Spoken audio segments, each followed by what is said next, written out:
মুসলমানেরা যদি ক্ষমতায় যায়, দিনদার ইমানদার লোকেরা যদি ক্ষমতায় যায়, চারখানা কাম করবে। জোরে বলেন কয়খান?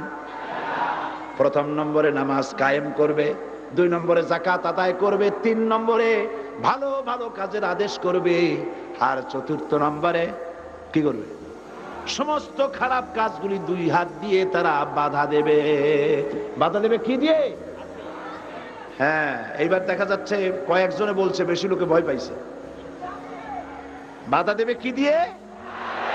হ্যাঁ, এই 2 হাত দিয়ে বাধা দিতে হবে। এই কথাটা কে বলেছেন?